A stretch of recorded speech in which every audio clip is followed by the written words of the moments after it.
Earlier today, I had to make a tweet at the so called Justice Department, and here is my message for them. Why are you not going after Trump for his litany of crimes, including attempting to subvert the Constitution, overturn the election, overthrow the government, and impose himself as a dictator? So far I haven't gotten a response. I don't expect it will happen. And that's okay, that's to be expected.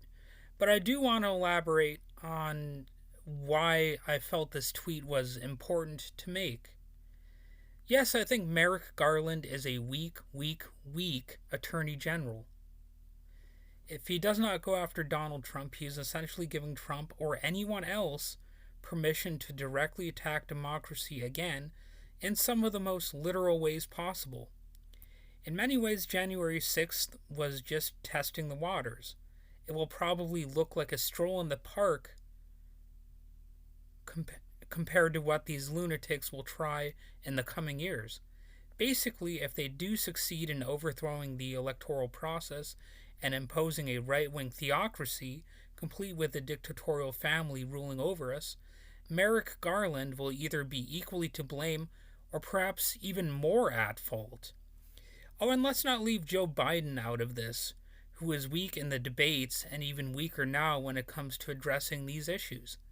Plus, didn't Nancy Pelosi tell us we need a strong Republican Party? Why would she do that unless she actually believes it? And at this point, it's very bizarre. It's almost like they're playing a game of good prez, bad prez. Do the Democrats want this to happen? It sure looks that way, and I would love for them to prove me wrong. So if you're a Democrat doing this, it's time to acknowledge that if your party lets Trump get away totally unscathed, the Democratic leadership, and yes, I'll say it, the Democratic voters themselves are basically equally at fault. This is serious. It's not just a cutesy-wootsy little point that I'm making here. This is a catastrophic failure already, and unfortunately, if the U.S. government collapses or withers away, I don't think some utopian scenario will be there in its place. It could very easily rival some of the worst dystopian hellscapes in human history. The very least we can do is apply some public pressure on people like Merrick Garland, the little weaselly nerdy looking guy, to stop being wusses and actually treat the rich, powerful, and well-connected as the criminals they so often are. Also, we need to severely restrict presidential powers so they can no longer get away with obstruction of justice by firing their investigators, and of course, so they can't overthrow the government and impose themselves as dictators.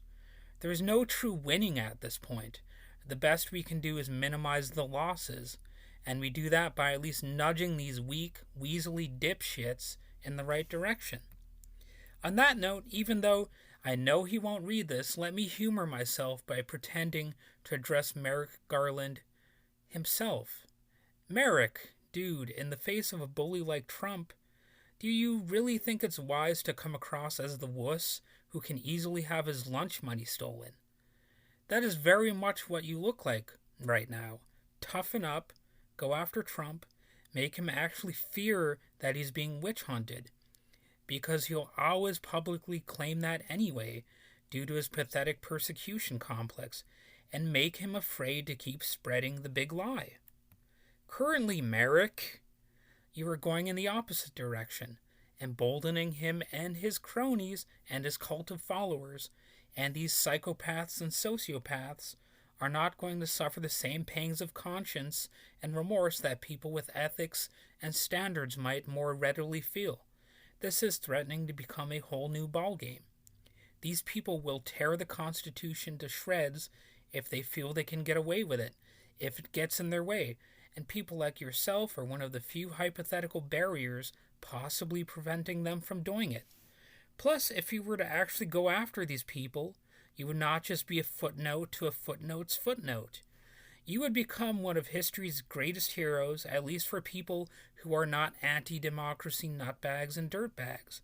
If you don't do this, you are, again, letting Trump be the playground bully, and next time he takes over the proverbial sandbox, it'll be a safe bet that he and his family will try to rule over it forever. The stakes could hardly be the stakes could hardly be greater, but unfortunately, you could hardly look weaker. Long story short, do your job. Merrick